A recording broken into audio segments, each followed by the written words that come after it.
What is up, Otters? How are we doing this evening? It is week 3 of the Blue Otter Masters League. My name is Yanni. I am joined by my co-caster, my partner in crime, my boy Shibby. Shibby, these are two teams that are really hurting for some wins. We saw that Shadow Wizard Money Gang did manage to take a dub to knot themselves up at 1-1, but Hypnotic Vice on the other side, 0-2 start. Yeah, both of these teams, just like you said, looking to pick up some wins. You don't want to go down so early, especially in this very, very short season that we have, right? Playoffs, it gets really, really hectic. You want to get those kind of first couple weeks jitters out the way. You want to start syncing up as a team here. And it looks like we're actually just going to go straight into the draft here. And with Hypnotic Vice and Shadow Wizard Money Gang, the advice I have for both of these teams, right? If you're struggling to pick up some wins, you're struggling to kind of close out some of these victories. Yanni, you know I've preached it so much. It's all about ease of execution compositions, right? Maybe drop the ego, pick the Jarvan, pick something easy to play, press R, and just team fight around objectives. And that's a very solid way for you to pick up wins while you practice other play styles. Yeah, brother. I mean, we just played a game of solo queue a little bit before this, and it was 2-11 my last 13 games, and you picked Jarvan because you wanted to so badly get me a dub, and I appreciate you. So, Jarvan gets dubs. By the way, Jarvan, 100% presence in Blue Otter League, 100% pick ban, and so far, it hasn't been banned. We see a Maokai get locked in. Shibby, we talked about this earlier amongst ourselves today. Is this the first game where you won't see a Jarvan? I mean, he did get nerfed. Potentially, we'll see though. Chad Spellcasters, or in this case, Shadow Wizard Money Gang, appropriately named. And as you've spoken into existence, the Jarvan is going to get rotated here. I'm surprised that, Hypnotic Vice didn't pick up the Jarvan themselves. A weird prio on the Maokai. I feel like both of them kind of can do the same thing if you really want to engage, although Maokai has that added flexibility of, hey, we can play the disengage, we have objective control with the saplings, but he did receive a couple rounds of nerfs, and his clear speed as well has diminished because of this specific Q nerf onto the damage of it, and onto the damage of monsters. So, Jarvan is a super easy champion to pick. You can combo it up with a plethora of different mids, tops, AD carries, and he kind of just fits into every composition. Yeah, you talked about the flexibility of Maokai. Keep in mind that Maokai, while we haven't seen him top lane in a long time, can still certainly go into the bot lane. I saw that get flexed this weekend while I was at HuFest. There are top-level collegiate teams that are, using Maokai as a flex pick for the Shadow Wizard Money Gang. I almost called them the Chad Spellcasters. For Shadow Wizard Money Gang, they're going to lock in the Kai'Sa as well. It just feels like it's just the point in time where everybody wants to pick the popular champions, pick the good champions. Kai'Sa, no matter how many nerfs you get, and no matter how many times they tune down Static Shiv, still remains the same. A really, really strong AD carry. But Xayah, on the other hand, which we might get see locked in here for Hypnotic Vice.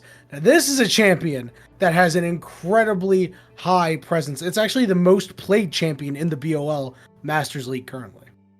Yeah, and rightfully so. It's a really good pick into Jarvan specifically, right? Cataclysm into the Xayah ultimate. You just kind of counter for counter. Also has a pretty decent lane matchup into what is popular at the moment in bot lane, right? The Kai'Sa, like you mentioned, we've seen some Ashe, we've seen some Zeri. We've seen so many different bot lane champions be picked up at the moment, and I think it just has a pretty fair matchup into it all.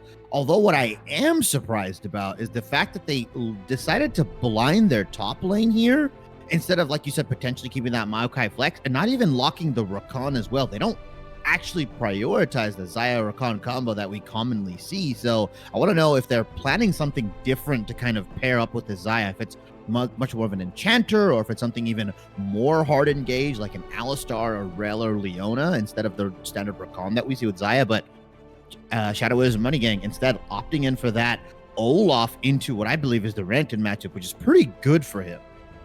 Yeah, these two champions are just going to go at it, and Renekton, you generally pick Renekton to be, yes, this is our automatic winning lane. Well, Olaf might have something to say about that, so we'll have to see how that top lane shakes out. These are two junglers, assuming Maokai is going to be in the jungle. Two junglers that love to gank pretty early, so we could see fireworks happen really, really early on. And interesting to see how the draft strategy is going to change here for Hypnotic Vice. As you can see, they are missing a couple of bans using a sub top laner, I believe.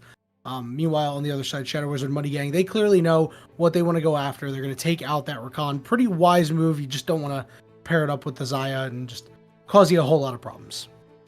Yeah, but it feels like Hypnotic Vice had no intention of picking the Rakan at all, right? Because of the fact that you just locked in their top laner really, really quickly. Also, the fact that you mentioned they are using an E-sub, so maybe they didn't want the chance of maybe Shadow Wizard Money Gang banning out the few champions that this guy plays. So they're saying, you know what, give me the Renekton, give it to me early, so I don't have, the opportunity to get banned out here. I think just the respect from Shadow Wizard Money Gang, sorry, Shadow Wizard Money Gang specifically, taking out the Rakan, taking out the Vigarn, right? Now we get into what is the final picks here. And I really want to know what we're going to see from this support pick, right? If it's going to be more hard engaged, right? As now Shadow Wizard Money Gang are going to have to R4 either their support or their mid laner. If I'm them, I just R4 the support, save my mid for counter pick, and just wait for the whole team comp of Hypnotic Vice to shake out, and then we'll see where the cards land. Yeah, especially because you can generally know what you want to go for, right? Because of the size ability to disengage. Something with point and click, force them to use the ultimate would be pretty nice. But we do see an Ahri hover. Not quite sure if they're going to opt in to just go for the Ahri, and they are. Wow, they're going to give their support counter pick for the whole comp. So they're putting a lot of the eggs in the basket of this bot lane here. This is a team that wants to win through bot here today, should be. Yeah, I'm very surprised. You don't typically see support counter pick as much anymore. It was really popular a couple seasons ago, and it was really nice when the bot lane matchups were a lot more volatile and the bot lane was a lot more important. Not that I'm saying it's not important now, but there's just such a plethora of champions that you can look to handshake in that bot lane support matchup that it doesn't really matter if you get counter pick unless you've got something absolutely devious schemed up and you're like, oh, I want to pick like a Zyra support, right? Or I want to pick something like Zayrath or Brand, something that kind of lends itself to potentially getting counterpicked, and you need to see the whole team composition before you're confident in picking that. I mean, I would be quite unimpressed here if Shadow Wizard Money Gang just ends up going with something like a Leona or a Rel, because that just feels to me that they wasted their red side counterpick here. As now Hypnotic Vice are going to lock in some very, very juicy champions. The Nautilus and the Yone specifically, right? So not too AP heavy focused. We saw the Maokai solo AP jungle kind of picked up by teams like FlyQuest, like NRG, in LCS previously, but I don't think it's that strong anymore simply because of the nerfs it's gotten. And here I see Braum getting hovered, and should be the amount of times I heard this weekend, R5 is not the wave, was way too many, to be quite honest with you. A lot of teams were R5ing Braum into Maokai this weekend. A lot of these top level collegiate teams, like I mentioned earlier, and it was not working. We're going to see Shadow Wizard Money Gang go along with that pick here, and they're going to have a hard time getting on top of the Xayah. It's going to be Olaf running at you. Jarvan's going to have to hit his EQ combo, but as we talked about earlier, Xayah, very, very slippery champion.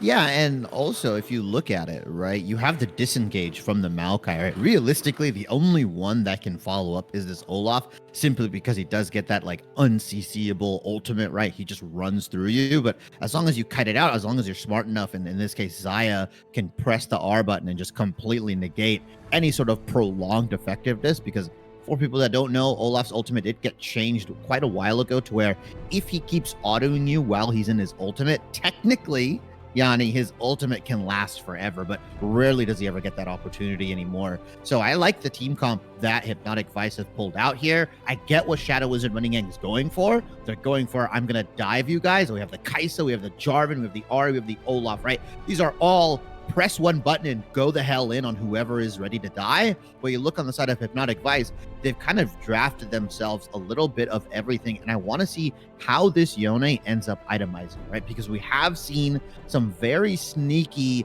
hull breaker, like these tanky hull break, split push kind of builds. And if he opts into doing that, he can really break up some of this kind of pick and pull composition that Shadow Wizard Money Gang has, drafted for themselves. Because if you're missing something like the Kai'Sa, something like the Olaf or the Ahri in this engage, and you have to go deal with the Yone in the side lane, well, he's just going to tear you up, unfortunately. Yeah, and, one thing that we didn't really talk about too much is that a lot of Hypnotic Vice, their team is very durable, right? Like, we talked about the damage that can really come out from Shadow Wizard Money Gang, but I mean, like, you're going to need to invest a lot of damage into a Maokai, a decent bit of damage into Renekton, Nautilus once he hits a certain point, obviously, being the support. And Yone, one of those champions that can, does a pretty good job of not taking a whole lot of damage, right? In the spirit form. You know, it gets a little annoying to kind of hit him, but Very, you know, very things, slippery team. yeah, absolutely. And, you know, it could cause some problems here. There are a lot of ways that they can avoid certain points of damage or just tank other points of damage and really, really cause an issue. Now, and their engage is really, really good, right? Like, you've got the Nautilus, you've got the Maokai on your squad. You can pick and choose anybody and just go. Yeah, I think the point to note is that the popular Yone builder, the highest win rate at the moment, is the Kraken Slayer into Hullbreaker, into IE, and then you can kind of flex the last couple items, right? You can go for a shield bow if you want. I've seen Wit's End. I've also seen Guardian Angel. Even the Death's Dance gets thrown in there at the end. So eventually this Yone gets to a point, like you mentioned, he's not tanky or beefy in the natural or typical sense, but he's just very slippery. He's very hard to kill. He has that, like you said, spiritual form to go through. It can become really, really difficult to deal with him in the side lane, and I want to see them utilize this Yone pick to its full extent, because a Hullbreaker Kraken Slayer Yone, I'm sorry, it's gonna burn through the Olaf, it's gonna burn through the Jarvan. You're gonna have to send more than one person to deal with them, and at that point Hypnotic Vice can kind of do on the map as they please with the remaining 4. Yeah, and that will in itself will cause a whole host of problems. And now the question is, will they have the damage really for it, right? It can take Kai'Sa a little bit to get started. Ari has been known as a champion that, you know, in the mid game might be lacking a little bit in the damage department. You're really going to be relying on Olaf and Jarvan, but no, Olaf, like you mentioned earlier, is not going to have any shortage of targets to hit, right? So this is who you're the one that's playing around, but I've seen this happen in a lot of Olaf Jarvan compositions a couple of times where Jarvan drops an ult down and Olaf can't get to certain areas, and you know, the own Olaf gets cut off. So that could be something for us to watch out for here, Shibby, as we'll have to see. It's going to be a true test of synergy between the top and jungle of the Shadow Wizard Money Gang. We are into the spectator delay, which means we are going to take a very short break, feature a little bit of content. When we return, we on Summer's Rift Game 1 tonight. Shadow Wizard Money Gang, Hypnotic Vice. Two teams with names that, you know, we were on opposite ends of the spectrum of. Now we have Riddy going to be playing some Guess the Rank with us. We already had Cartana on. This will be really fun. Riddy, do you think that you can accurately gauge what rank these players are? Hopefully, but I'll probably get surprised a lot, so we'll see how it goes. For our first clip, we are observing the Kai'Sa. Based on this still frame, do you see anything out of the ordinary? I think it might actually be like a diamond game. Just wow. Because, well, I'm looking at, okay, I don't know if I'm supposed to, but I see the timeline of like all the objectives. And no, like, that's totally like, no, that's fine. That's fine. Yeah. Like they're shutting them out, and obviously like Sejuani's ganking on this like wave that's like good, but I guess like she already took her bot side. I don't know if she was pathing. This game got really wild. So, just looking at the timeline, the game got real weird. Yeah. It looked like it was all blue team, but let's see what happens in this clip. Yeah. Hey, I'm gonna start the clip. Halo Blades Kai'Sa. There is a counter gank coming in. Actually, Jarvan is preparing for this. That was good movement, a good stun by Raul too. Ooh.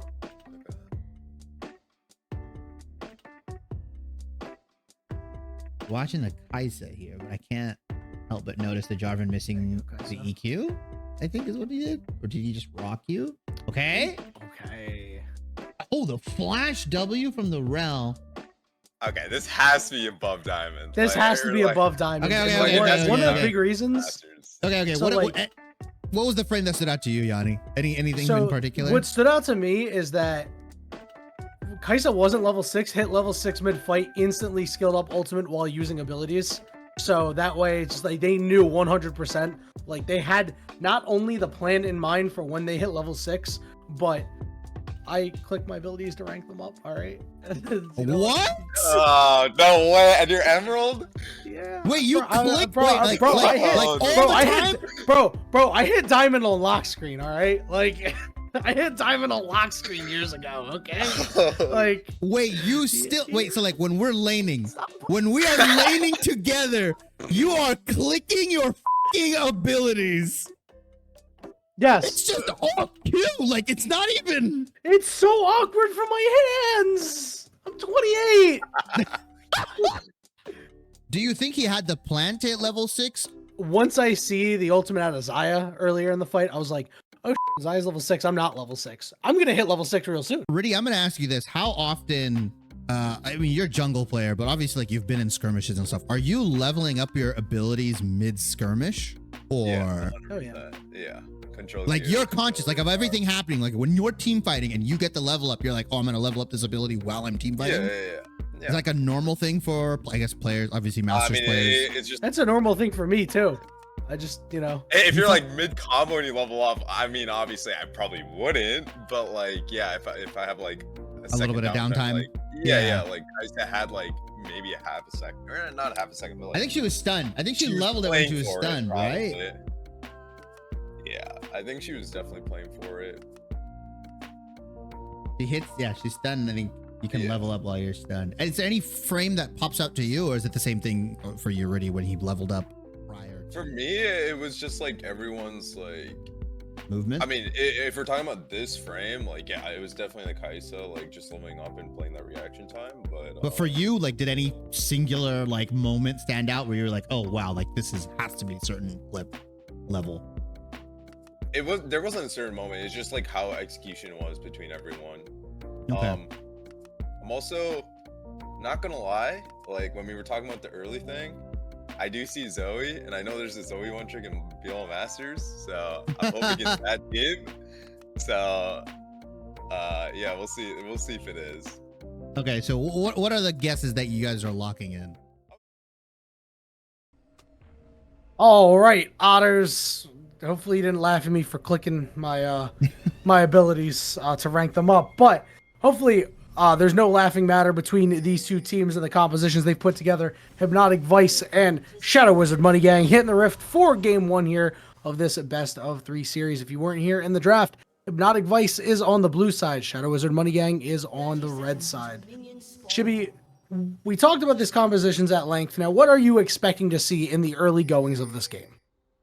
Well, I think you touched upon it a little bit earlier on, right? We've got 2 top laners that want to scrap, that want to duel. We've got 2 junglers that like to impact the map early, right? And Jarvan has a plethora of different paths that he can do, right? He can do the 1 camp gank, he can do the 2 camp, he can do the 2 camp into the invade the enemy side and then gank you later, right? There's so many different paths that he can go through that the top laners and honestly the mid laners have to be very, very careful and very, very cautious of where this Jarvan is going to be. We have yet to see any deep wards placed up by either team, so both of these junglers are finally going to get a hidden start, I'm going to say, as though, as I say that, the Maokai or Hypnotic Viper ends up dropping the ward just on the entrance of that Raptor side in the river side here. And so give some protection to ultimate cards as a late invade comes out. Very smart using the Braum here. Just, you can't contest it, unfortunately, so smart play. We might see some vertically little jungly coming out from both of these guys. My question is, will we see a potential level 2 gank here, right? Because they're going to roll right into lane. You can already see on the side of Hypnotic Vice, they're kind of a little timid to walk up to that wave.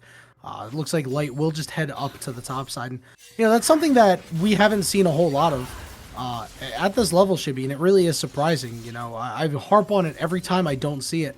You never see a Jarvan level 2 gank come out nowadays. And, you know, half of the time you just end up burning a summoner spell. It's so good. Yeah.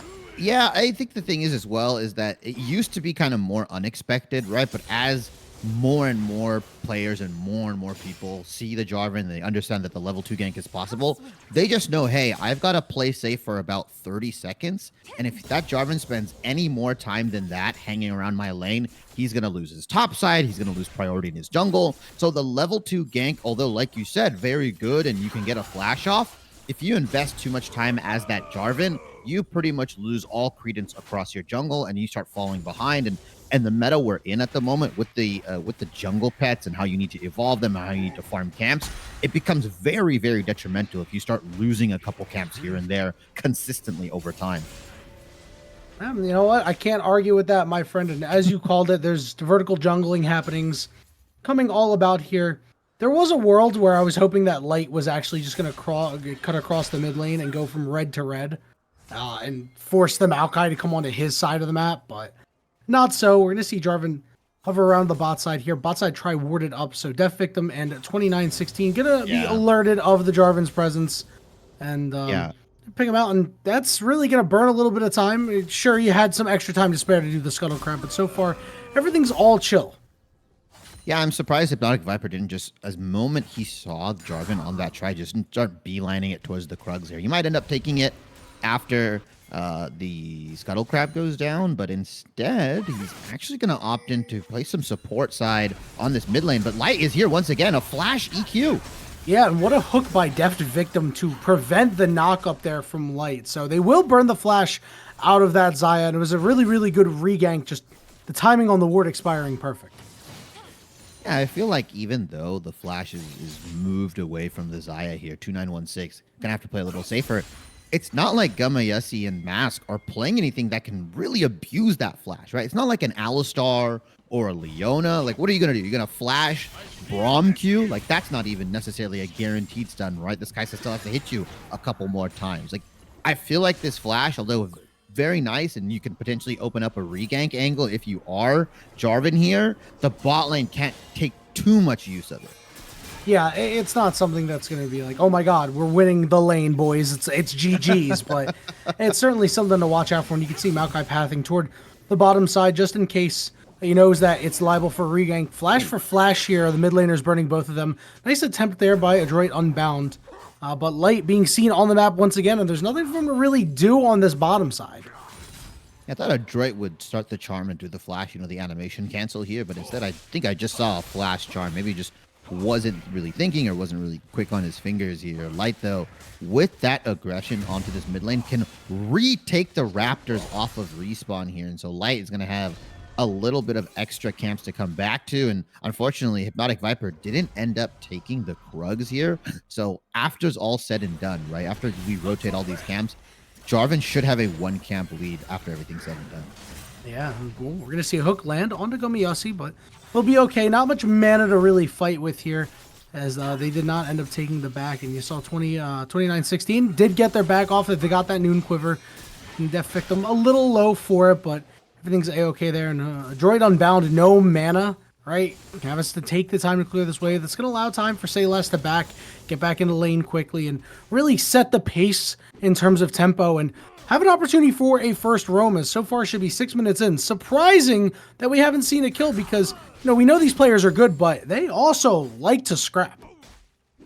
Yeah, I mean, I think the surprising thing is that the only sort of aggression that we got out was from that flash Jarvan play from Light. We also saw flash RE for E, so that was about it. But after that, we haven't really seen any abuse on these flash timers just yet. Although we do see Mask taking a little bit of a trip down into the mid lane area and the river area after back. I love when supports do this. I feel like you should kind of always be doing this even in solo queue. If you back, right, if you get a back timer, just start walking mid. Maybe something happens, maybe doesn't. You don't really lose too much out of it. And if the other support isn't mirroring you, isn't matching you, you could get an explosive play mid, open the game up. It's just a very high risk, low reward kind of move. Or sorry, high reward, low risk kind of move from the Braum here.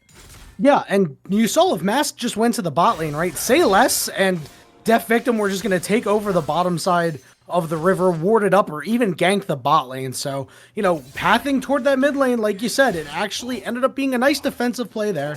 And so far, things, again, still really chill. Saw a ping go down onto a ward that was placed into the Dragon Pit, Light on the bottom side of the map. It seemed to be slightly aware that he might be around, but not quite sure, as the Maokai was waiting in the wings for a little bit. But the junglers will opt to go back and farm their camps. There should be two junglers known for their ganking prowess, and so far, we're playing Farming Simulator, my friend. Yeah, sometimes the expectations are subverted here. I don't think they want to make the play that, kind of can make or break the game, right? It can go really, really bad if you force a gank onto bot lane, if you force a gank onto either top or mid and it goes completely wrong, you kind of bust the game open. Because of how volatile champions like the Yone, the Renekton are, if you give them an inch, they literally will take the whole game here just based off the item lead. So I would never want to be the reason as a jungler as to why we lose the game. I know it's not that extreme, but if you make your Ahri's lane really difficult, or if you make your Renekton's lane really difficult, you lose all value out of that pick very, very quickly. Yeah, and a champion like Olaf, known for the quote reverse scaling, but hold that thought as we're going to see. Slight engage onto the bot side here. The supports are both level 5 right now. and Light had pathed away, as you had mentioned. Gumiyasi getting very low, the exhaust getting burnt onto 29-16. Meanwhile, top side of the river, a droid unbound on top of Light. Everybody's starting to move over, say less with a nice sidestep, but the river so far controlled by the side of Shadow Wizard Money Gang. And remember when I talked about that camp lead, that EXP lead? Look at Light and look at Hypnotic Viper. The sole reason, they don't take that fight is because Maokai's not 6. He just ticked level 6 right now, and it was off of a minion. It wasn't off of any camps. And so now they're looking for the re-engage with the ulti here. I like the play from Shadow Wizard Money Gang to recognize that, hey, Maokai's not the same level as us. They can't take this fight. But because they leashed that dragon, they were low from that prior bot engagement. Hypnotic Vice instead will say, thank you for the leash. We'll take the dragon and we'll start this dragon stacking. Yeah, really important stuff, as you mentioned, the Maokai hitting level 6, but also the Nautilus going bot lane with the Xayah, hitting level 6, shoving that wave and forcing Gumiyasi and Mask to move down to catch that wave, right? Had a big hand in that, and it's just the little things right there, Shibby. You know, Shadow Wizard Money Gang a little bit behind on tempo because of that. There was just not much that Light was doing at the time, so things are cruising right now for both sides as a small gold lead has crept up here for Hypnotic.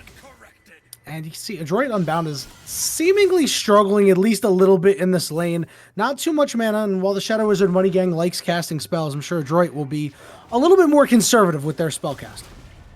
Yeah, we do see some aggressive wards coming out to the blue side of a Hypnotic Viper. I want to see if Light and Basic actually end up doing anything with that, as Mask as well has roamed up into this mid lane a little late for the rotation on the Herald, as they sent a 4v4 potential out of this skirmish. And Yanni, I've been in this place before. We've seen it time and time again these past couple weeks. Sometimes the game is just lost off of this Herald fight, and here we go. Mask is still level 5, so he can't really help out. Ari was the first one targeted. Cars is on the backside, trying to take him down. Multiple people in the area. Light is low. Basic is low. Mask is low. A huge knock up there, and First Blood goes over to the Rectin. And yes, you called it, Shibby. It's a complete wipe. The coin landed on tails for the Shadow Wizard Money Gang as Hypnotic Vice draws him in, picks up 3. I mean, you get the Herald, but at what cost? You've just gone down nearly 2,500 gold. Oh, and by the way, the Xayah in the bot lane has been picking up plates. 2 solo plates for herself now. That's a nice chunk of 300 plus gold for herself. She's going to be nice and handy during these team fights. She's nearly 700 gold now, just ahead of her counterpart here. And all the right individuals on the side of Hypnotic Vice ended up picking up the kill. The Renekton, the Yone, and even Maokai got a kill for himself here. So they're going to spike really, really early. This next dragon, you have to believe that Hypnotic Vice are going to have full control over it. Fully taking advantage, cashing those checks there, and you can see some of the members of Hypnotic Vice have gone to the bank. Hypnotic Viper finishing their first item, as well as 29-16. Meanwhile, on the other side, it's still components, right? It's not too much that's being done here, and you know, this gold lead is actually kind of wide for this point in the game. And yeah, it was a little slow paced here, but the scaling isn't really on the side of Shadow Wizard Money Gang. No, Jarman, classically a champion that kind of falls off, ends up becoming an R-bot towards the later end of the game here. As Olaf scales as well, you just have more tools on the enemy team to kind of deal with an Olaf, right? He's not going to run you down when it's that 30 to 35 minute mark. You're going to have things like the Shirelias potentially. You're going to have things like a Mikhail's, or you're going to have tools to get rid of him, right? I mean, 2916, he could easily opt in for a Gale Force if he wants, just get that added protection, create some distance between himself and the Olaf and the Ahri here. There's so many different tools. As now, Maokai's just letting the ult rip, and I love this fight. It was a huge hook onto that Kaisa, and oh my god, the ultimate from the Xayah is doing so much as well, and it's another fight going over to Hypnotic Vice. Yeah, and you know, that is just a crazy good call, right? At the moment the Maokai ultimate went out, everybody on the side of Hypnotic Vice was ready to go. You saw the flash hook coming out from Deft Victim. You saw the ultimate come out, and Say Less and 2916 were definitely in the thick of things. I like that go button. I like them saying, you know what? We're going to go for this fight. We're going to force our way in. We have the item lead, and now Say Less, once again, they want to go onto the Ahri.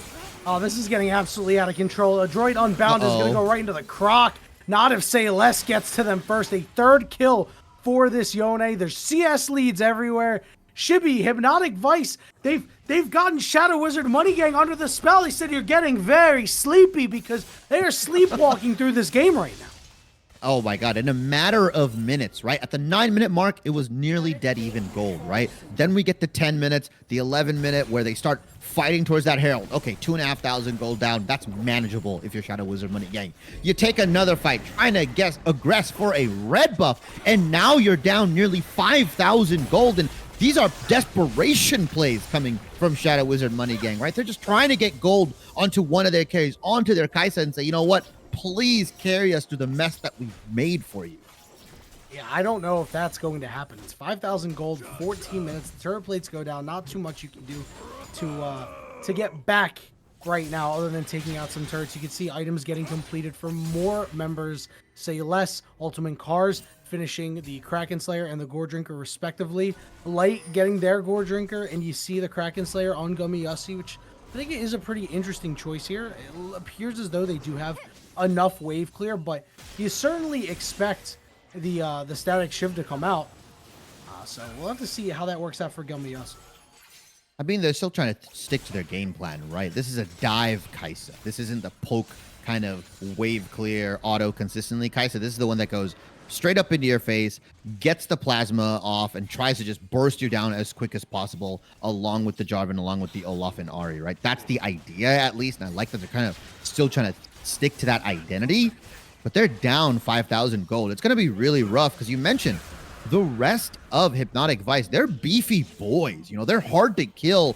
They're not just like the easiest champions to take down, especially when you have to go through a Gore Drinker Renekton, right? A Yone that has the Spirit Shield. You obviously have Hypnotic Viper on the Maokai, stacking that health with the Demonic Embrace. Like, it can be really tough to just say, I'm going to burst this individual down when there's so much damage coming back on the return. And Cars, I honestly think he's liable to 1v2 here, but he's instead going to slice and dice his way out, not giving anything over to Shadow Wizard Money Gang.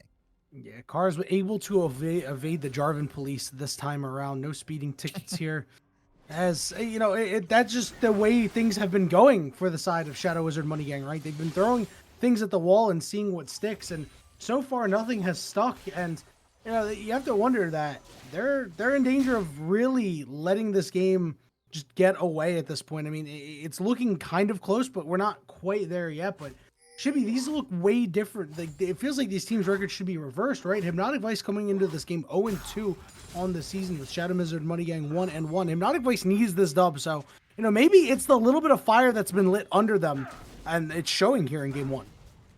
I do think Hypnotic Vice's schedule has been a little bit tougher. I mean, strength of schedule is something to kind of take into account. This is a full round robin throughout all the weeks, right? They're in their respective groups, but they've had to play some pretty tough teams. So that 0-2 scoreline, like you mentioned, a little bit deceptive. Hypnotic Vice, I think, are ending towards like the easier part of their schedule if we base it off of standings and what we expected these teams to kind of shape out to be. So this team is not one to be kind of underestimated, and the doomsday bell has rung, Yanni. The objective bounties have ticked over. I know when I'm in solo queue and we're playing, I see that, I hear that, I'm like, oh, this game is going to be a tough one.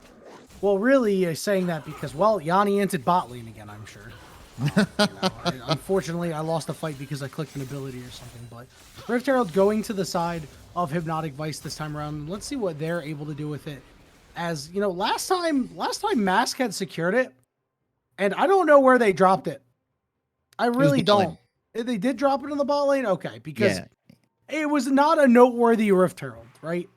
And this time around, in the hands of Hypnotic Vice, with the way they are in the driver's seat currently, you know, there's a reasonable world where you're looking at an inner turret go down, and we all know how much gold inner turrets are worth. Yeah, I mean, you could easily get that 600, 700 gold paycheck for yourself, right? You throw that onto somebody like Cars, you throw that onto somebody like the Yone, and it just becomes more and more unstoppable. It does look like this Yone is going to go not for the Hull Breaker variant, but he is going to go for that team fighting ability. So I think it's Kraken Slayer. He's going to go probably into the IE and then round it off with potentially a shield bow here, and he's going to be doing tons of damage onto the Kaisa. And I feel really bad for Gummayusi because I don't think he really has a good way of dealing with what is going to come at him in this next team fight. Yeah, they told him to cook, but they haven't handed him a pot. They haven't handed him any rice. He's got no water. He's got nothing, man. He is dry in the desert. And right now, Adroit Unbound, speaking of cooking, it looks like they're headed toward that Everfrost, which, you know, sure, the CC is really nice, but you need damage here. And you're going cooldown boots with Everfrost. You know, Shibby, I've played a little bit of League of Legends. That's not damage. No, I mean, this is simply because you're trying to get value in the fact that there are 4 melees on the side of Hypnotic Vice, right? Everfrost, typically seen as a very good item into melee champions. His ultimate cars, slicing and dicing out. He has the dominance available. I think he's trying to bait them as much as possible before he pops it because, honestly, Yanni, he's very liable to just 1v2 these guys. Yeah, I mean, he's got Gore Drinker to heal up. He's got his Q once he gets his full rage bar, and there's no grievous wounds on the top side. So nope. It seems nigh impossible to be able to actually take down ultimate cars to begin with, let alone give a kill away, which, you know, would just be the ultimate, you know, something that's just, it's just so sad to see when you get 2v1 in the top lane, right? Yeah, I 100% There's no other way to agree. put it. It's demeaning, it's demoralizing, it's embarrassing, it's everything. As Hypnotic Viper is going to flash W onto Gamayasi here. Kaisa, though, burning both sums. The cleanse and the flash going down 15 seconds before Dragon. Don't know if that was intentional from the side of Hypnotic Vice by the way they've been playing, but getting those sums out early prior to the objective fight, you pretty much say that this objective is ours now. Your AD carry simply cannot fight us. Yeah, well, it looks like they've allowed River Control to go over to the side of Shadow Wizard Money. Yone. And we'll see. Yone is just solo doing it right now as the Rift Herald is going to go down here. But it looks like they haven't even realized it yet. Yone is just kind of chilling out doing the dragon. Meanwhile, they're like, oh, guys, let's deal with the mid lane. Let's deal with the mid lane. Say less has put a lot of damage onto it, but has to turn around because they realized, guys, where's Yone? There's no way he's doing the dragon, right? Leash comes out. The dragon does take a lot of damage. Ultimate Car is up in the top lane, spending a lot of alone time with that turret. Teleport available as well. You see Kaisa down to half HP. Not really going to be able to do too much in the fight. The teleport is coming in. Here comes the Maokai ultimate as well. It roots up one member. It's going to try to root up multiple members. Gamayasi knocked up on the backslide with 1 kill has already occurred. Gamayasi on to 29-16. And the Blade Caller with the Feather Storm gives him a quadra kill. Adroit Unbound gets the kill, but says, man, my team got ripped through like tissue paper as its sole point for Hypnotic Vice. And that was such a good hold from 29-16 here, right? I mean, he didn't just burn the ultimate on the Cataclysm. He waited for the Kaisa to dive in to try to get that follow-up, and then immediately hits the Feather Storm, like you mentioned, and wraps everybody up in that Blade Caller. And just getting himself a quadra kill. The patience from this Xayah was what I was looking for, and he's just been playing these fights so well. That's why we see both Jarvan and Xayah as the 2 most picked champions in BOL Masters. They are just natural opposing enemies. Yeah, and so far it looks like Xayah is the one who is winning out here, and you know it's got a 58% win rate, right? You know it's solid, right? But it looks like we might see that number go up here, and a couple other stats for you. Renekton also 100% win rate, by the way. Pretty interesting there. You know, it looks like that might stay the same, but well, we'll see how things shake out. It looks like Maokai is going fully into damage here, and you can see everything he does to Mask. Mask is getting soloed by the tree, although Basic and Light are in the area, but so are the rest of the members of Hypnotic Vice. Mask is getting targeted. The exhaust goes down, Light goes in, Light goes out, but the Light is turned out as 29-16 gets another kill. Ultimate Cars picks up one, and they're not done yet because the hook lands flush. Adroit Unbound dashes right into 29-16. Say Less gets that kill, and the Baron gets pinged for the side of Hypnotic Vice. I feel like I'm, at a military camp right now. Lights out at 6 p.m. for me right now. It feels so crazy. This Jarvan EQs in, goes out, tries to stall them, but it's just not enough. The wallet is too big for Hypnotic Vice here. A 10,000 gold lead at the 22-minute mark. They're going to take their backs, and I think they're going to end the game pretty soon. Yeah, the good news is Basic did manage to get a turret, right? And objective bounties, as you talked about, will shorten the gold lead down to 10K. You ever see that video where it's Chris Paul hits a huge 3 to cut the deficit to 41? Yeah. That's exactly what Basic did here. as the deficit is only 10K now after that objective bounty. But I mean, you do have to start somewhere. Yeah, baby steps, right? That's what I've heard. It's the small little victories that can eventually surmount a comeback. But as we flash towards the gold, I mean, just across the board, domination from every single end here. And it really did start from that Herald fight at the 10-minute mark. We want to bring it back to that and just say that they were not, down any gold. It was pretty much virtually equal. Then it immediately spiked to the 2.5K gold lead. They took another really bad fight in the enemy jungle. It was 2 fights and the game was over, right, Yanni? That's pretty much what happened. Yeah, and Hypnotic Vice, after that first fight, did not put themselves in any position to lose that lead. They played the fight so clean. They played a really clean game. And I'm really quite impressed as they continue to just pull members of Shadow Wizard Money Gang around the map and continue to create pressure. There's still 2 inner turrets left alive, which means this gold lead has the chance to just get even wider, Shubi. Yeah, and the only thing I have an issue with, and I've had an issue with, for as long as we've been casting BOL Masters here now, is that teams are a little too apprehensive with the Baron. They're not willing to kind of just go for the end. They're very methodical. They'll take the first Baron, they won't do too much with it, and then at the second Baron, they'll finally start to really encroach onto the enemy base, start cracking open some of those inhibitor turrets. But these guys are so far ahead. You just press tab and you'll understand your gold lead, right? We as spectators, we as casters have privy to that knowledge. But if you're, if you're a player with a little bit of math skills, you can kind of determine, oh, we're really far ahead. As now the fight is starting and Olaf has to burn the ultimate. Yeah, and we're getting into the cool math games territory. Gummiyasi getting knocked up, and another Viper very low, 29-16, still trapped, but down to half HP. Let's see how much damage they can do with little HP. Say Less goes in, knocks up nobody, but it's a double kill for the Xayah. They're looking for more. A droid unbound, a sliver away, and then goes down. Ultimate Cars gets that one. Gummiyasi and Basic have to get the heck out of Dodge. They have no HP. The middle inhibitor turret is going to go down. So is this inhibitor. And I don't know if this will be the game-winning push, Shibby, but when you talk about the Nexus exploding, you're going to look at this fight. 20 seconds until the soul comes up. And it's everybody's favorite soul when you're in the driver's seat, Infernal Soul.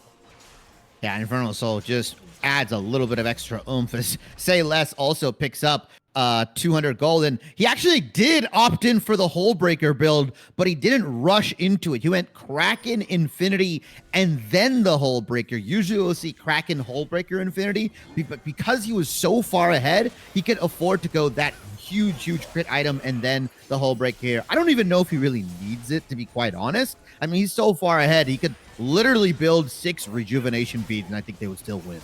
Well, we'll see a fight break out first before we hold that thought. Oh my god, everybody gets knocked up! A droid, why did you do that?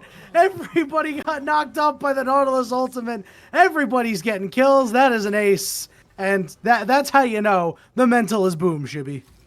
Yeah, Droid not even, kind of conscious of his teammates here. And as well, Hypnotic Viper hits a nice 4-man route. I think that Maokai ultimate pretty much got everybody. As now the game end is coming here. We have to just see that they are pushing down the minions. They've got a wave of supers ready to go. And this game, 27 minutes, right? Not a perfect game, but damn near perfect. Gets the A+ for me, my grade. Surgical from Hypnotic Vice here to close this game out. And ooh, Shadow Wizard Money Gang is looking desperate. Well, Shibby, you're going to hate me for saying this, but that game was hypnotizing, my friend. I mean, it was nice.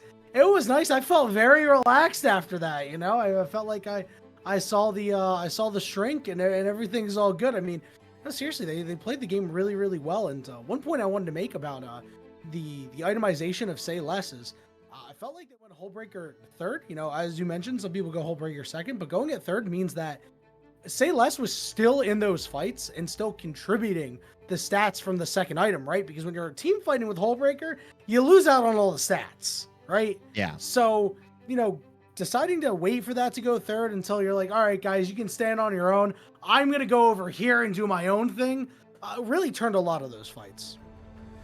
Yeah, well, unfortunately for Shadow Wizard Money Gang, although it was Hypnotic, although the loss was very, very relaxing, there's no happy ending for them as they have to go down this series 0-1 here. And Yanni, I would ask you for words of advice, but I would just say, into a little less, right? It's really hard to take away anything from that game, especially when you get stomped into the dirt like that.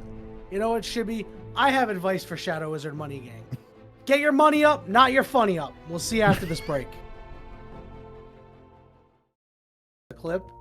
Everybody played it really well. Yeah. I think the entire clip, right? Like the sidestep was nice. Even the Rakan's like initial engage while it missed, like had the right idea with everything. I don't know. I think everybody played it like super well. It's something that I would expect out of a higher level game. So I'm going with Master on Kai'Sa as well.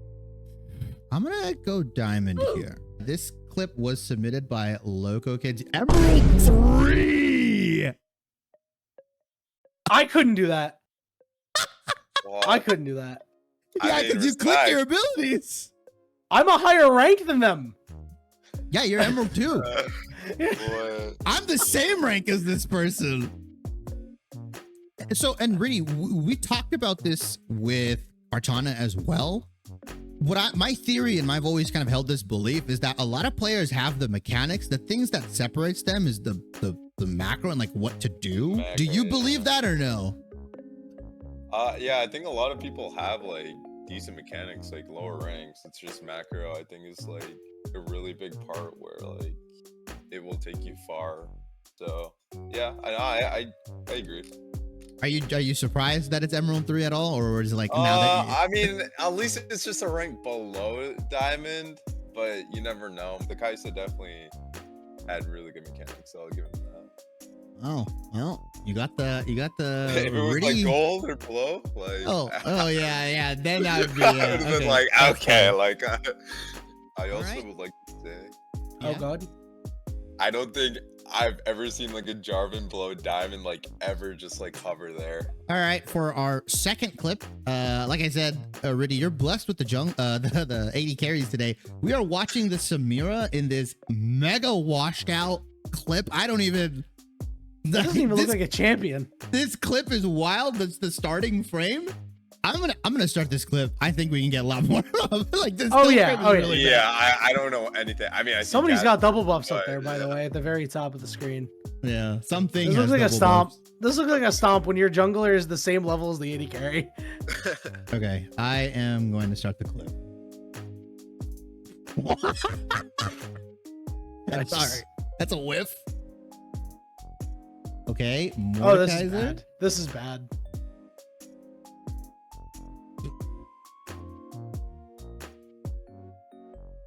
Okay. Is Let him Zeri cook. chasing? Oh, the Zeri Okay, they're kiting. cooking. Whoa, whoa, whoa, whoa, whoa, whoa, whoa, whoa. We're watching the Samira, by the way. We have to watch the Samira. Oh, that wasn't bad. And there's a whatchamacallit, Neferi in this game. Okay, so it's a And- pretty recent and no clip. more of this. Oh, that was Riddy, That I was- want your thoughts. Riddy, your thoughts? I feel like there's so many. I would like to say there's misplay, not just as Rel are, but I feel like The way it starts off with a Ooh. banger. It starts off with a banger. Just Only bangers in BOL, you know, a even the complete clips. whip. A complete whip of the Relar. you know, maybe trying to get the Radiant proc on full health targets. Yeah, you know? Yeah. Cope. Dude, did you see anything else? Anything like stands out to you? Look at this. Zeri's like, fuck this, I'm out. Yeah. Just dips out. Can we, Yeah, he just dips. can we talk about how the Cassidy doesn't do like anything in this fight? Cassidy dies. Cassidy dies in this clip. Late TP There- coming in. It's from the Fiora. The who Zeri is, kiting who is is the only also thing. only level 11 to the level 13 of Mord. Cassidy's back, by the way. Cassidy go. Like, He went- was 70% HP. He went to go back to heal up, I think, and then just decided like I'm coming back in the fight. Nah, this is like gold. This Yes. is I think this is worse. The Zeri just piecing out is the most hilarious thing to me. Because you have Ornn as your front line, Cassidy's coming in. Like, why don't you just back up? Cassidon's coming in, but Cassidon's also going out. I think Zeri made the right decision here. Riddy, what? You Yeah. gotta give. We What gotta is get your this? expert opinion, the professional opinion, as a certified Apex tier League of Legends player. Okay, I think it's a very small thing with Zeri try to kite. so I think it's above plat. It's I don't know. above That's a dub. I think it's. I honestly think it might be like D4. But D4. It could Damn, be, bro. okay, He it's really either thinks we're that bad. Okay, either Emerald or D4. That's what He I really think. thinks we're that bad. Okay. No, it's a show, but I feel like it's just small misplays. Okay, that entire like sequence is pretty bad, but and I don't know. Entire what the hell. sequence. I don't know where Cassidy went. I swear Cassidy couldn't fought. Like I think he just wanted to get wave. He's like, yeah, I need level 16 guys. See ya. But Rudy said there's some small misplays. Nah, My this guy. is- that this is that John's right. entire sequence was a misplay. Okay, I'm gonna lock in. Alright, so wait, I'm gonna Rudy, lock what are you in- locking in? Hold on, wait. What are I'm you doing locking it. in? You're locking in Emerald? I'll tell Okay. you, yeah. What about you, Shuby? I'm gonna lock in. This has got to be like platinum. Bro, I've watched a lot of Salty Timo in my day. This is iron. Iron? Oh shit! This is iron. actually No, locking no, in iron. the iron is way worse. No, This No, is there's iron. no way this is No, iron. This is iron. I'm gonna give you a second chance to guess. There's no way this is iron. no, it's Alright, Zeri. this is bronze. This is bronze. No, Zeri had to eat like the opposite way or miss E if that was iron. No, I This is bronze. This clip was from Melly G. Oh my god! This okay. clip, I mean, it was a show. Yeah. this clip is Diamond 4, by the way. Damn, you are almost on the money.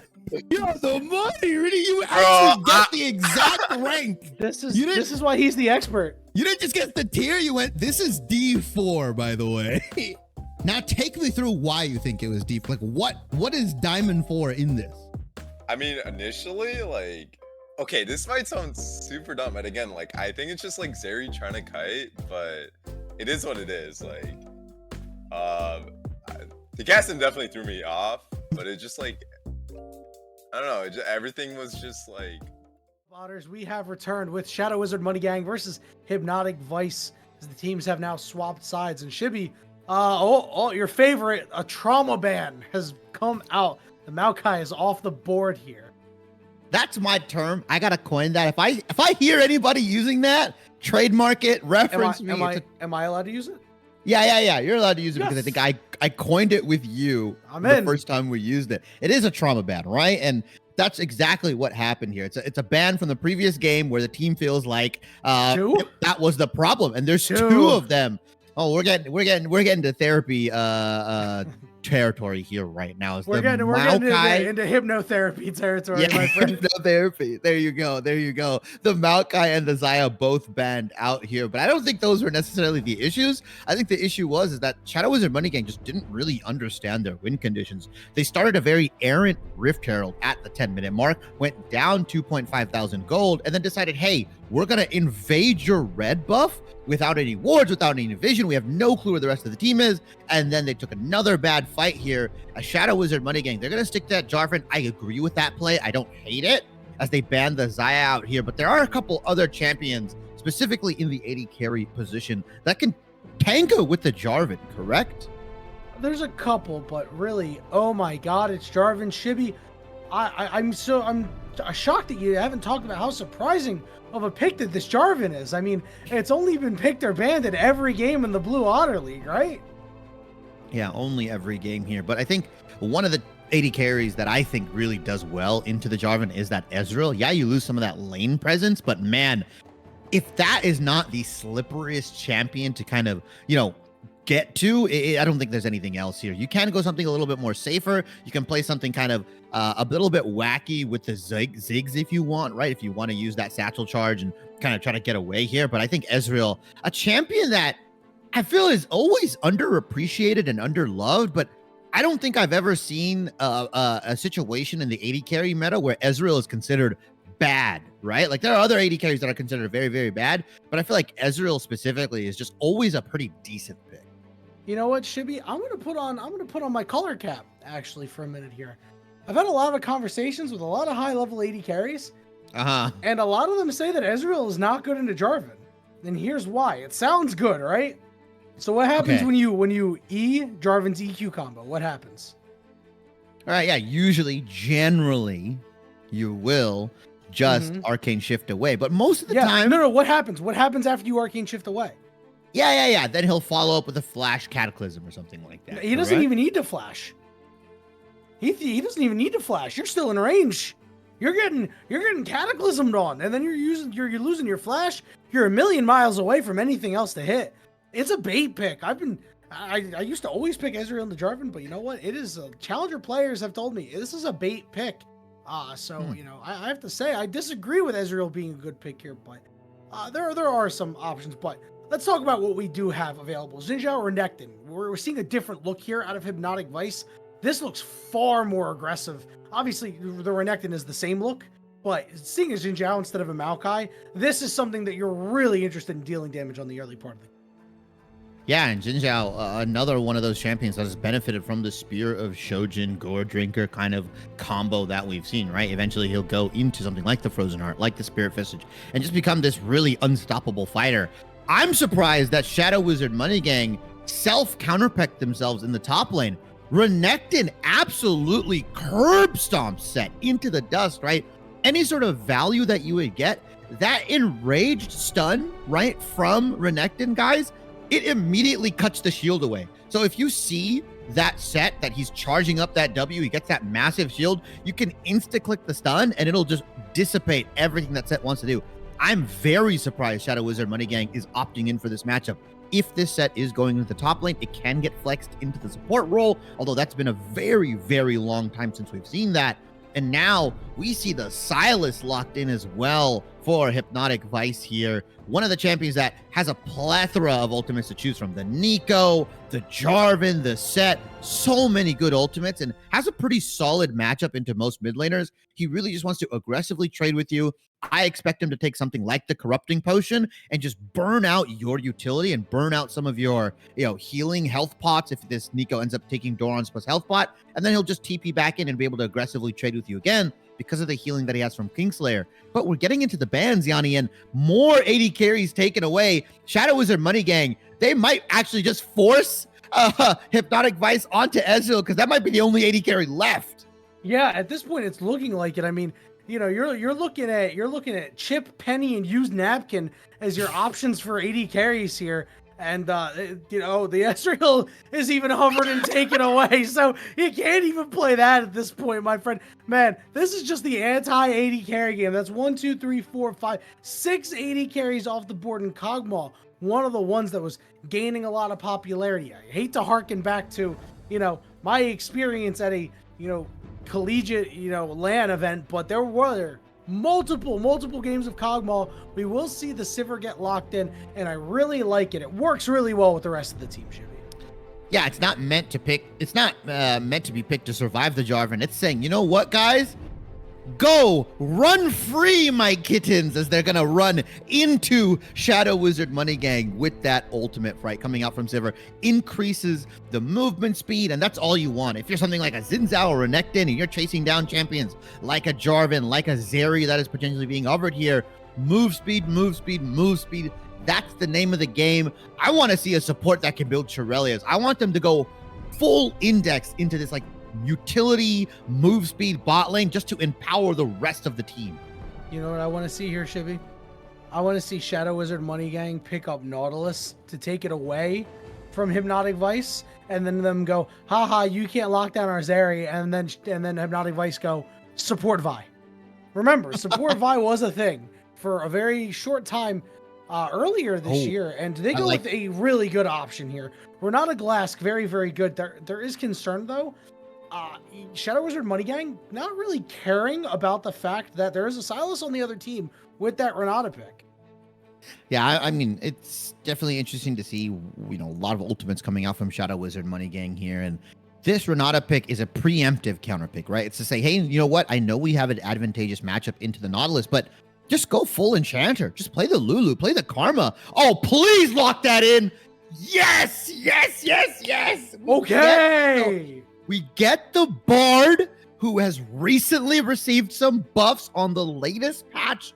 If you guys want pretty much a TLDR of the situation, Bard, essentially, as he's picking up his chimes, the move speed duration has been increased. So as he's picking up his chimes, he can hop, skip, jump across the map. He has 2 charges on his W. Oh, and by the way, that W, the charge time on those have been halved, so they get into their full matured state very, very quickly.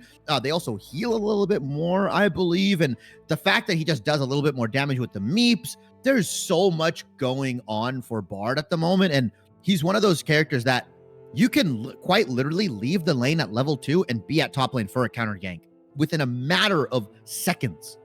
Yeah, it's really impressive what this champion can do. And, you know, you forget about not just the movement speed, the Bard portal is still there, by the way. So he's, you know, going through, swimming through the portal, coming out on the other side and firing a Q, hitting your top laner with a minion. And it's just GG at that point. You're getting first blooded, because we all know that Bard definitely packs a punch as well. The damage is certainly there.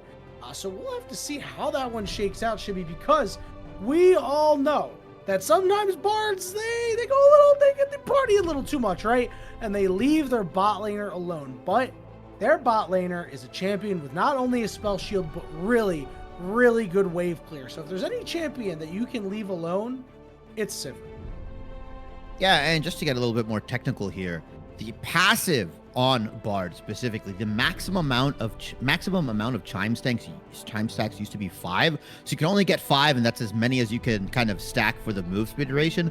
That's been doubled. You can get up to 10 stacks on the chimes. Oh, and by the way, the chime stack duration, so the length at which you keep your move speed, essentially the increasing move speed, it went from 7 seconds, Yanni, to 20 seconds. That's more than a double buff, right? That's nearly a 200% increase. They've tripled the duration of the chime stack here. So like I said, you can pick up a couple chimes, you'll keep that move speed going, and you can opt in for some really crazy top lane ganks here. But enough about my love for Bard. Yanni, I don't know if you've figured it out that is one of my favorite champions in League of Legends here, but now I want to see it executed on. I want to see this Sivir shove the wave in, let the Bard roam free, let him party, let him get goofy, and quite honestly, Zeri and Renata cannot really punish this. Nah, bro, it is Bardy time. You can't stop him. He's going to be floating around the rift, ooh-taying everywhere, making noises. Sounds like one of the Reggies from Pokemon, right? But yeah, you mentioned Zeri Renata Glass can't punish this.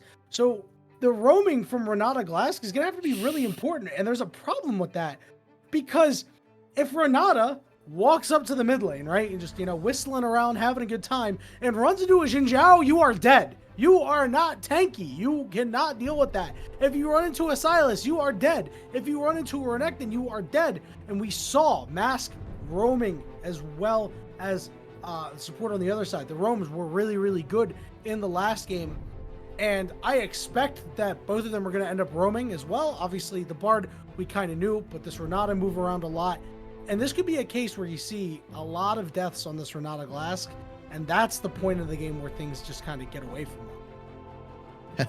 I'm not too sure. This is what I think could happen, and you know, my predictions, they don't always hit.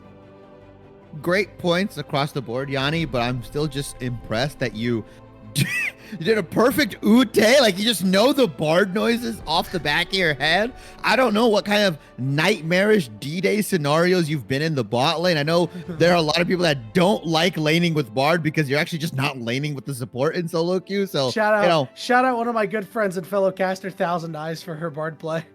Yeah. I mean, it's just crazy, right? The fact that you know all of the noises and everything. But yeah, you're right? This Renata's not going to be able to keep up, right? She's got to be a little bit more predictive. She's got to be like, hey, Bard's not on the map.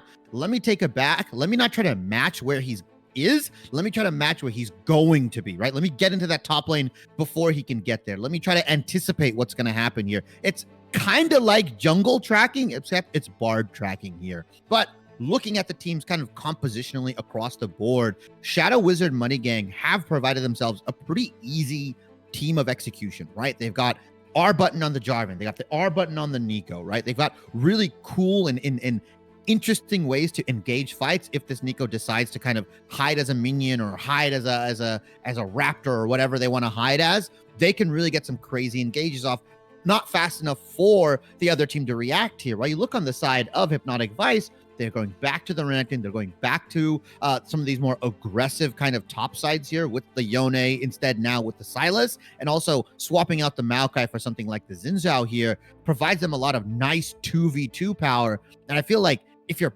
pairing up, buddying up with the Rennie or the Sylas, you can kind of go where you please and really look to take control of the map. Yeah, well, the Shadow Wizard Money Gang, they love casting spells, but do they love winning games? Already down a game in the series, looking to even it up and force a game 3, while Hypnotic Vice looks to march their way to another victory, get themselves a 1-2 start to the BOL Master Season for them. We are once again in the spectator delay, and you know what that means. We're going to take a very short break, and when we return, these two teams meet on the Rift once again. Combo besides Rel just R'ing nothing. Vision control for red side is pretty good. That's true. That's true. That's this is something I definitely didn't above say. flat, so, in my opinion. That Yeah, parry is no, really no. nice. That parry is actually very nice. That parry is really good. That's Yeah, that makes that's a lot of sense. really close parry too. I right? can Like, I can understand how this is D4 now. So, for the final clip, are you ready? This is purely for you. The infamous Jace clip that we had. Is there anything that pops out to you at all? The high kill game, the bot lane on blue side by, what is it, BOL? Volaberry. What? Yeah, I mean, these names are something, and then the timeline is insane with kills. Like, Okay, I'll play the clip for you. I'll play the clip for you. sure.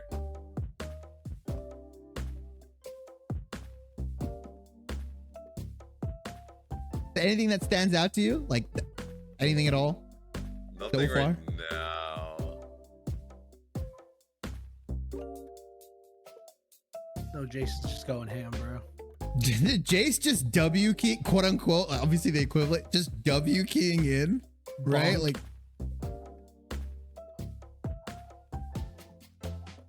Shago was still invisible when he threw the hammer on the This does minion. not care. I don't know if like people just stop caring on red side. That's the thing. do you have any inklings at all of what rank you think this might be? It actually might just be a show Fiesta at 3 a.m. game, and then It like could be. it could be like a D4 game. Shaco cracks me up. Shaco doesn't even put a box down like after he queues, which is just like another thing.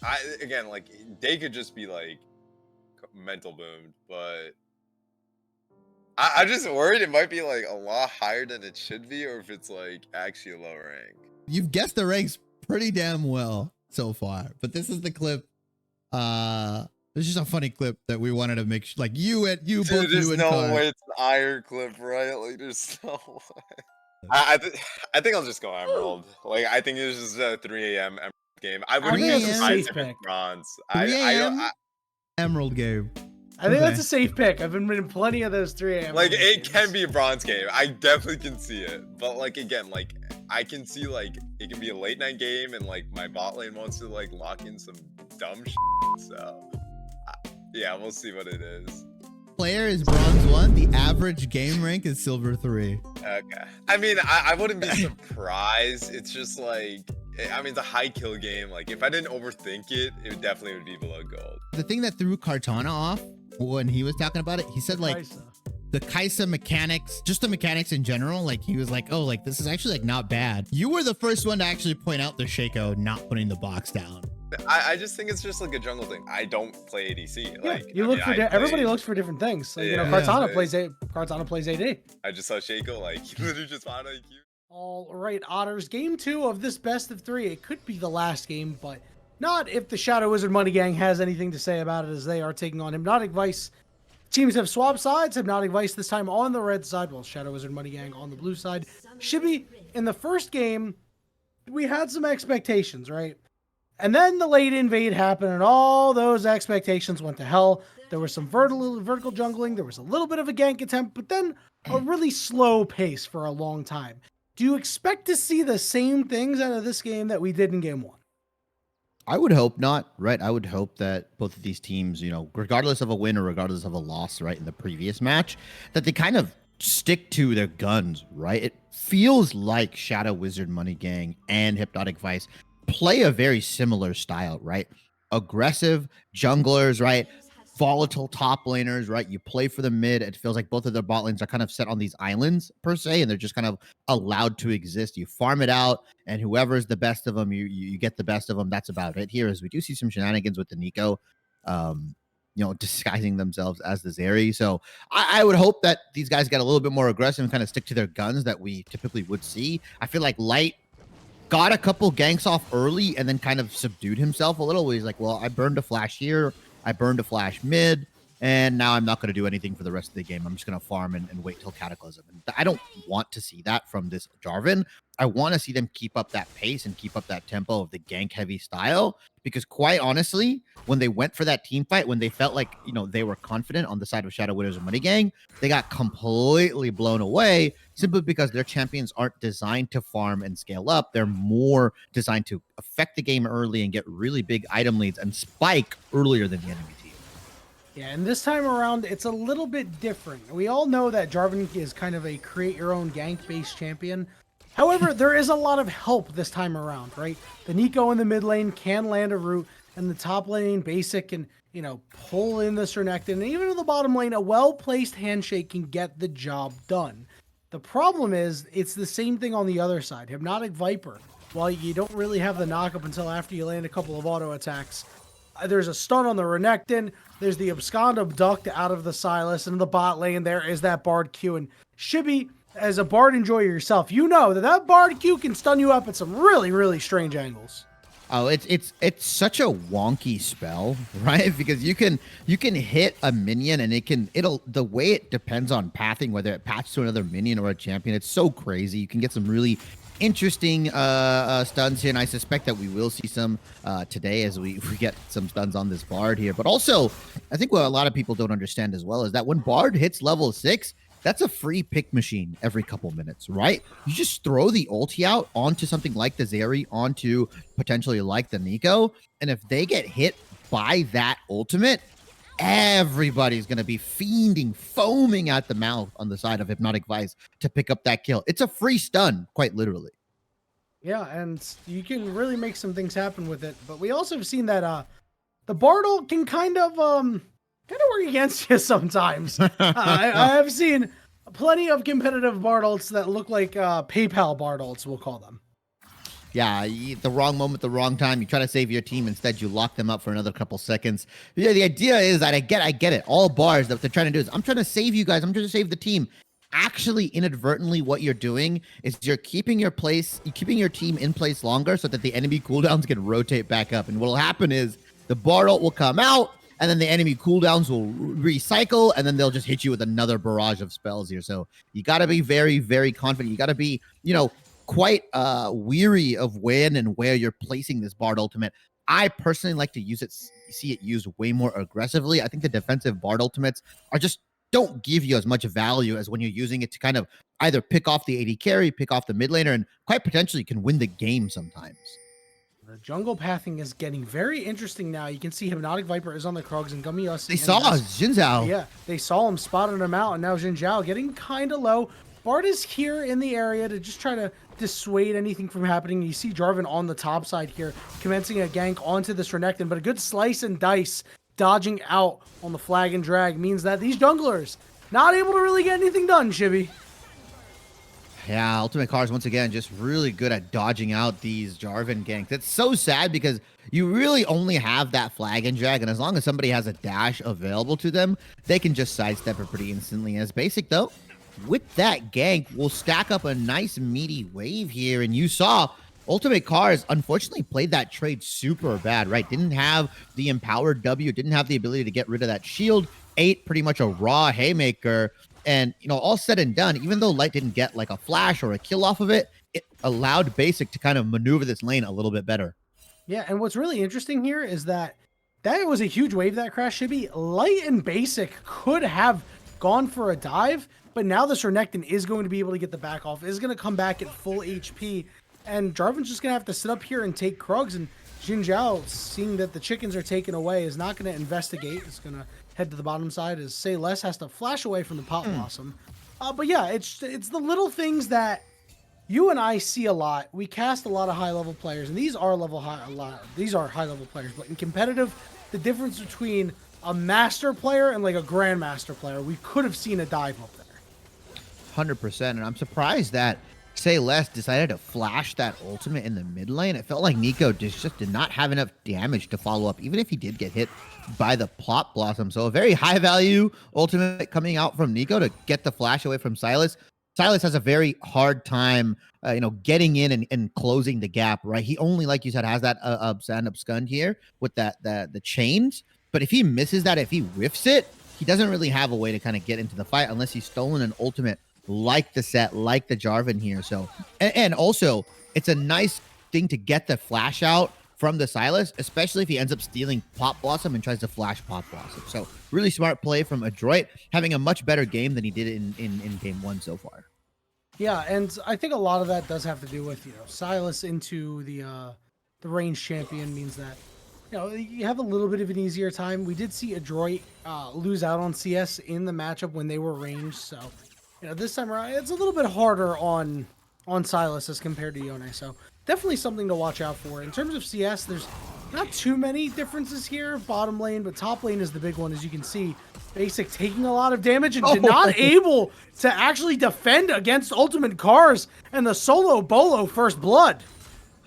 Yeah, and that's that Renekton set matchup that I talked about. I was surprised that Basic so willing to get himself counterpicked here. Is now it's going to be a 1v2, but Cars has full rage bar nearly. Is he going to be able to get out? He will have to flash away there, and another valuable Pop Blossom there from Adroit. However, this does mean the Dragon is going to get done on the other side here. And Ocean Drake, famously known as one of the best Drakes, or best first Drakes to get, helps you out a ton in the laning phase. Yeah, I think you're right. The singular best Drake to have, right, as one of those individual buffs because of the mana regen, because of the health regen. It kind of just helps you stay in lane a little bit longer. And we saw one of those wonky barge stuns, and oh my god, the flash wind becomes lightning over the wall. Okay, Hypnotic Viper, I see you. That was cheeky, and now Mask is going to run right back into him. Death Victim is going to use the Bard portal, and now Mask is going to fall. That's going to go over to the Bard now. Gummy Yussi is the only one under the turret. They have activated that Ghost. They're trying to deal some damage. Nico is over the wall looking to find a way in, but the Pop Blossom's on cooldown. Hypnotic Viper down low. 2916 has to flash away. The Bard goes through the portal. Who's going to follow him up? He's level 60, flashes away. They're going to try to follow up. Look at all the damage coming out.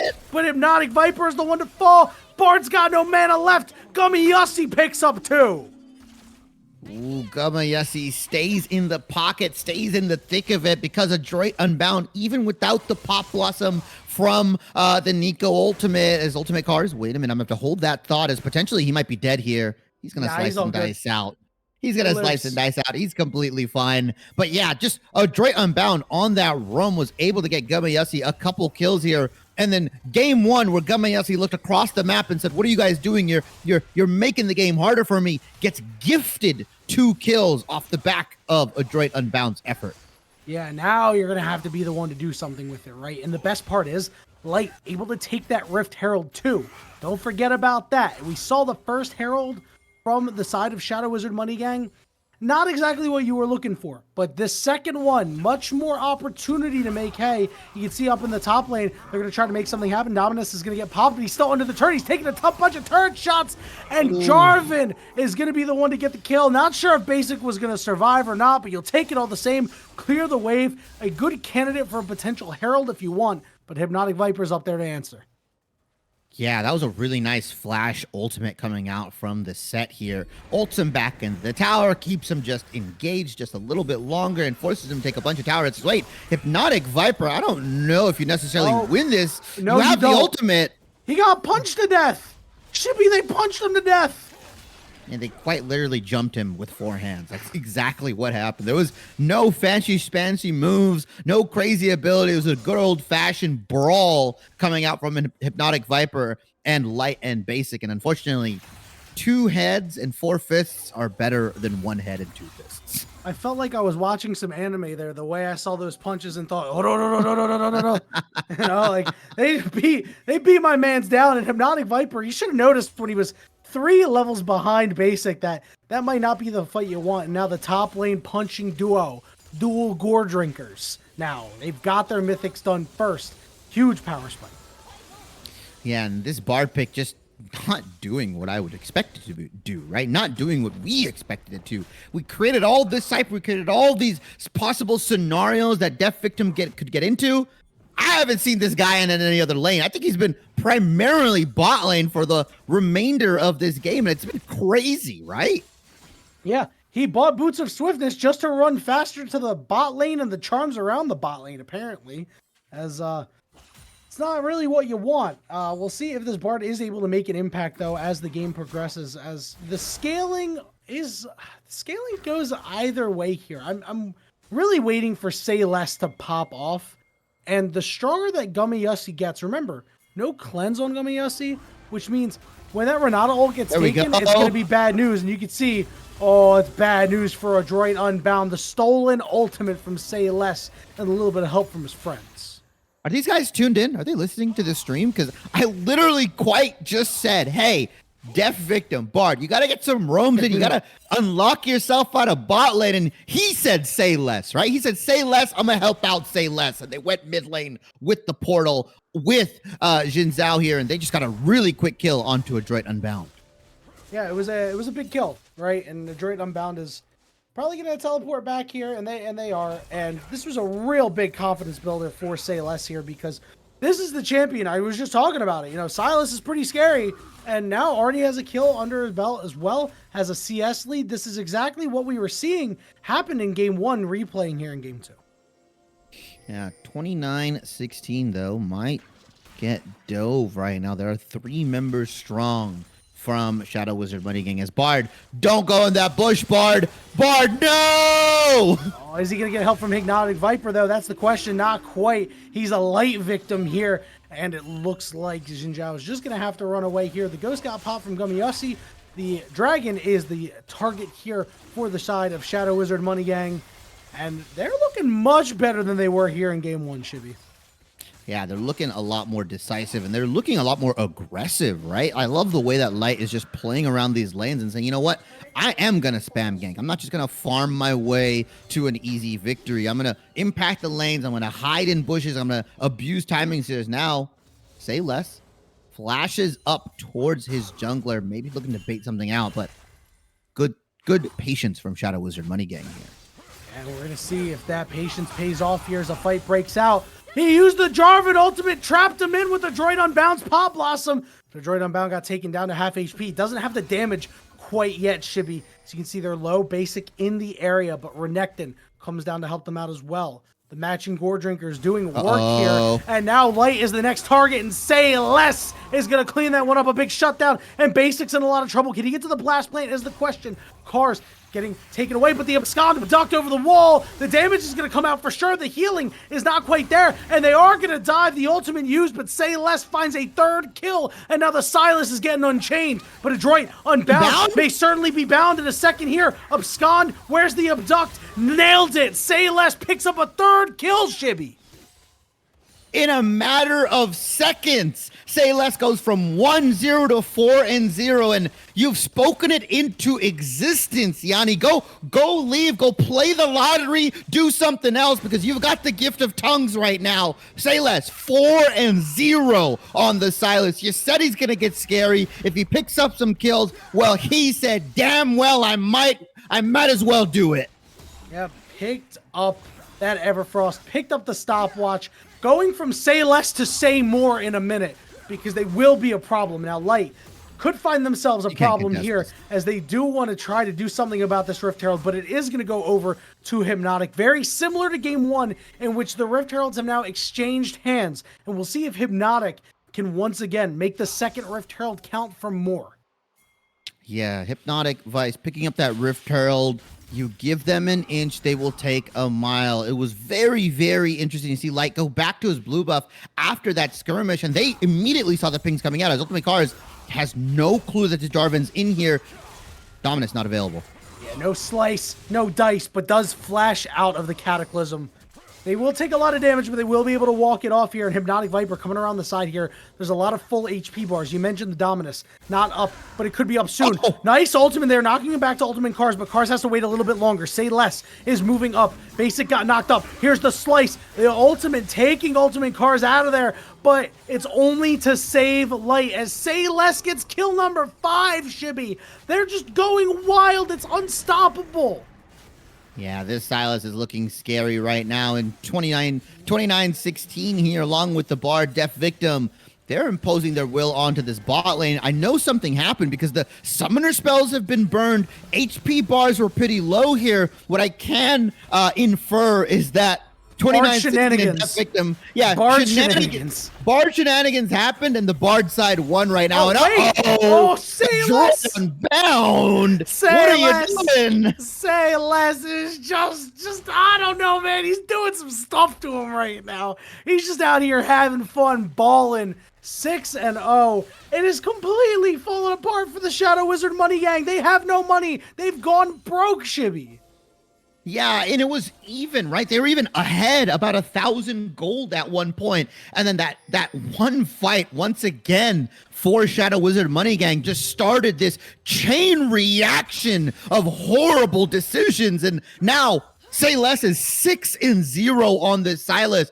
This dragon control that they thought they had, well, it is a Cloud Rift, so it's not the worst thing to let it go. If you want to wait, if you want to let your Zeri scale up, be my guest. But I think Say Less has something to say about it. Chibi, I think the book series, A Series of Unfortunate Events, was written about Say Less here because they are the unfortunate event. They have finished the Zonius Hourglass, so it's going to be just so hard to kill them. They're going to create so much space, deal so much damage, and meanwhile, 29-16, just kind of farming up, having a great time. Yeah, and now he's going to start, split pushing, and he has the Hypnotic Viper in the back pocket. Adroit Unbound. I don't know how you're going to get out of this, buddy. You have no flash. Yeah, the good news is they were able to wait out the Nico clone. 29-16, very low, just getting enough of a shield there to stay alive, but this turret is going to fall. That is a good objective bounty claim there, so they are able to muscle their way in for a turret there. You can see that shove onto the top side. Hypnotic Viper is in the middle of 4 people. Here comes the teleport. They're healing up well. He is going to fall, but Ultimate Cars is here. So is that victim. Say Less is coming. Has that set ultimate ready to go in. Adroit Unbound going to land the knockup, but Say Less gets onto the backside with a double kill. Looking for a triple kill with the flag and drag coming in. He is able to get a kill, but yes, it is a triple kill. And now Mask is the next target. Good handshake there, but they're chasing. Say Less wants the quadra kill. The flash. There's the abscond, no abduct, as they are able to get away with their life. Yeah, and 29-16 took a back during all of that, so they have the ability to push down these turrets. 4 members went down on the side of Shadow Wizard Money Gang, and he's going to be able to pick up that mid lane turret. And I like the build path from Sivir, right? Pretty much matching piece for piece, item for item. Everywhere you go, everything you do, I can do better, says the Sivir, as he's matching the Zeri build right now. The Static, Shiv in pocket. I believe they're both going to get Navoris here, and a Cloud Drake being picked up on the back end for Shadow Wizard, not Shadow Wizard Money Gang, Hypnotic Vice here. They are taking everything, your lunch money, your milk money, your allowance. Heck, they're going into your belly button, taking the lint out of there, Yanni. I don't like that very much, Shibby. That is, but you're right. I think you're right. Everything you own belongs to Silas, right? Silas does indeed take everything. I'm not quite sure what ultimate belly button lint would do in a game of League of Legends, but it looks like some of the ultimates coming out of Shadow Wizard Money Gang, because they look mighty ineffective in this game, Shibby. The gold lead has gone to 5,000. They were able to hang on a lot longer, but it's just a matter of time before Say Less gets even more damage. They already have 1 needlessly large rod. What's going to happen when they get a second needlessly large rod?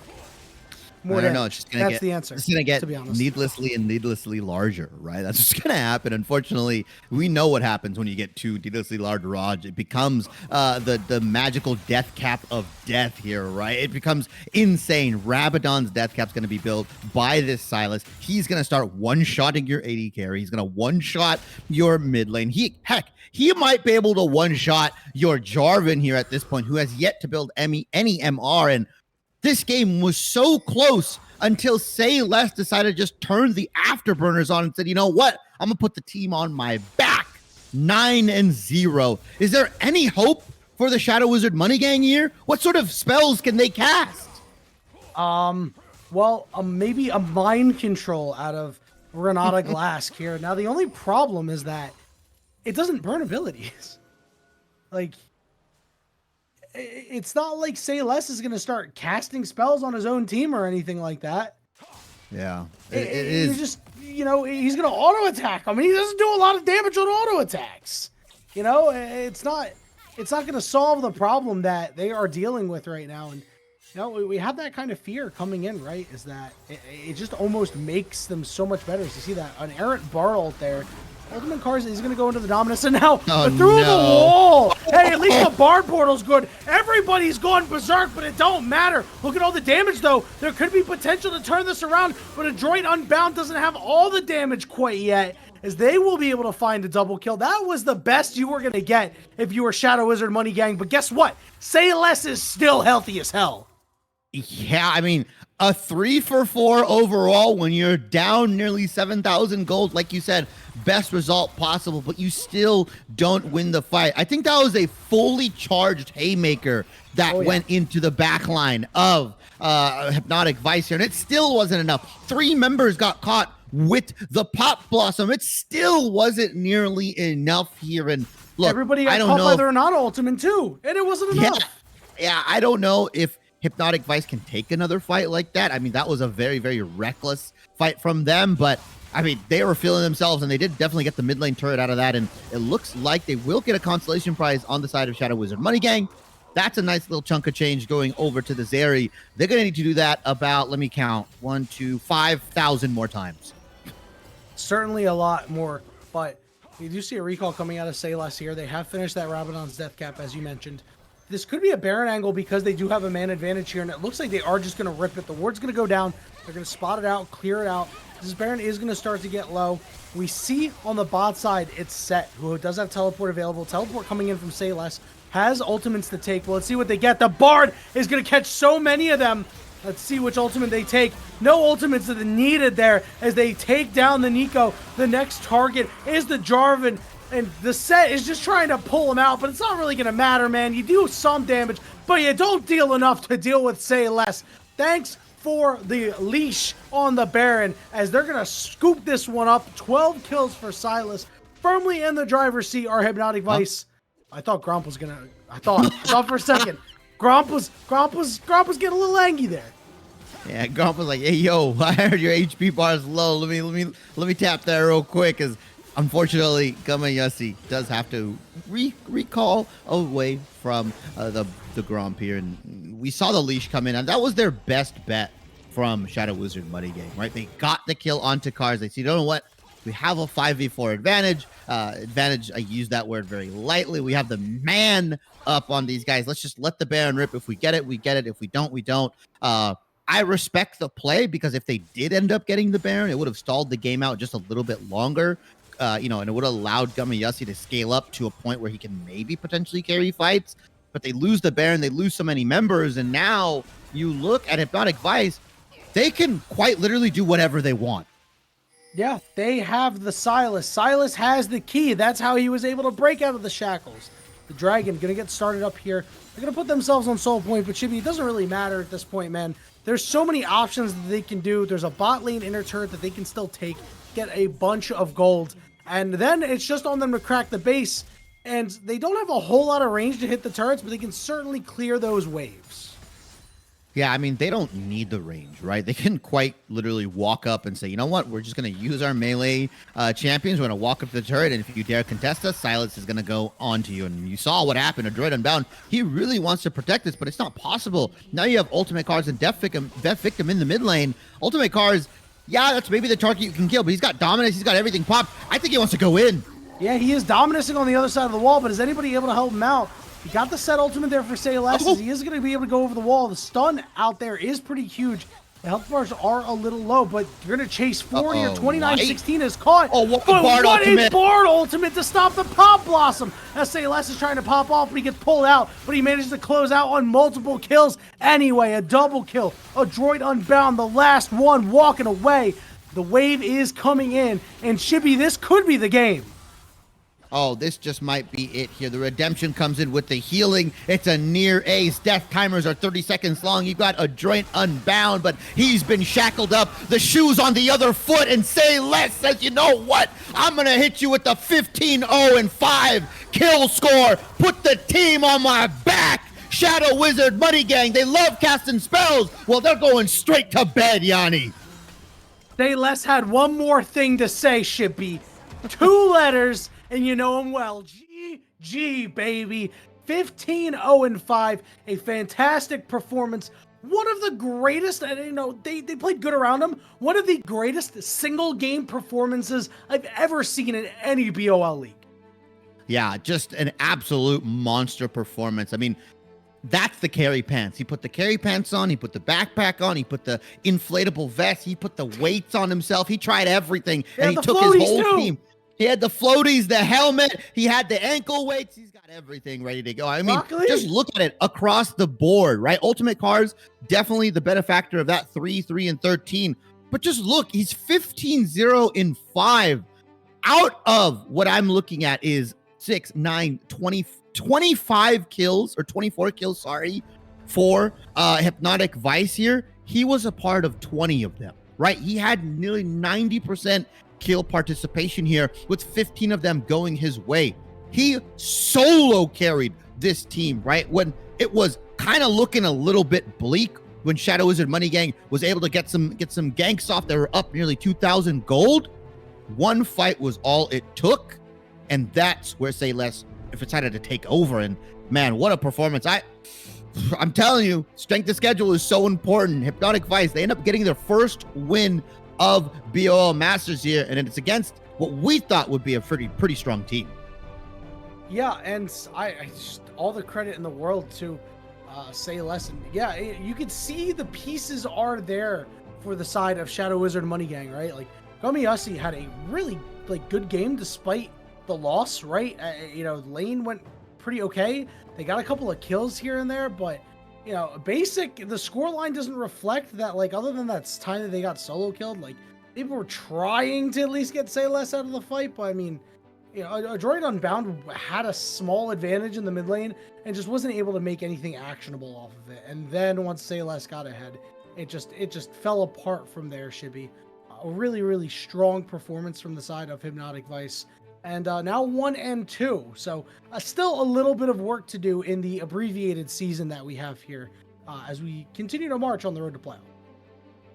Yeah, I mean, I believe, are halfway done with the season, right? Week 3 in, a couple more weeks, playoffs begins, right? You've got to start shaping up. You've got to start, you know, figuring out what works, figuring out what doesn't work. Find a couple compositions, find 1 to 3 champions that you can rotate through so you can't get banned out, and just start rotating through some compositions. Ease of execution is the name of the game. Once playoffs comes around, then you can kind of start messing around. Then you'll have a little bit more time to experiment, get some scrims off with different teams, right? And figure out what works. Because right now, I mean, it feels like Hypnotic Vice have found their groove. They're going to play this very strong, aggressive solo lanes, right? With a really aggressive jungler like the Xin Zhao or like the Maokai, and they're just going to leave their bot lane on an island. Better teams can exploit that, right? Better teams would have started diving the Sivir, would have started diving the Bard. They would have started putting a lot of pressure onto that team. Instead, they decided to handshake the bot lane, try to match them blow for blow, pound for pound, and quite quickly realize that they just weren't up to snuff. Yeah, and there wasn't a whole lot of time left for Hypnotic Vice to turn things around because, you know, like we talked about, a bit of a abbreviated season here. Mm-hmm. You had to really get the job done very quickly, and you know, they were at least able to get it done because things were not looking so hot. If they had lost one more, they would have pretty much been out. So good thing to know that they were able to really turn it around. Yeah, agreed here. But Yanni, with that win, congratulations to Hypnotic Vice for the 2-0 victory. Obviously, shout outs to Shadow Wizard Money Gang. Being streamed, being on a stream, playing in the BOL Master League, it's a very hard thing to do. I'm very proud of all the teams that have committed to play to BOL Masters throughout the weeks and every Monday. So shout outs to both of them. Congratulations to Hypnotic Vice. Yanni, do you have any sponsors to shout out for us? You know, Shibby, it's funny you mention that, because we do have one sponsor to shout out. And that sponsor is the wonderful Coachify.gg. Coachify.gg. We've talked about them a lot. A new platform for esports coaches. 0 commissions. Sign up is free and anybody can create a public profile. There are a lot of really, really good players out there that can, you can get some coaching from, right? They don't need to necessarily be ex-pros or anything like that. You can find a random Master Tier player if you're stuck in IBS and you want to play in the higher leagues. You want to play in the Diamond Leagues. You'll probably find a Master Coach on there. You'll probably find a Grandmaster Coach on there with some pretty good rates. Go check them out. Get yourself out of IBS if you want to get out of IBS. No offense to IBS. We love you, IBS. Thank you very much. But that will be it for us here tonight, Shibby. For myself, for my co-caster Shibby, for Ols, our great producer who always puts in a hell of a lot of work, and you can see them on the Blue Otter Platinum stream. That is it for us here tonight. We hope you enjoyed, and we hope to see you tomorrow for some more Blue Otter League action.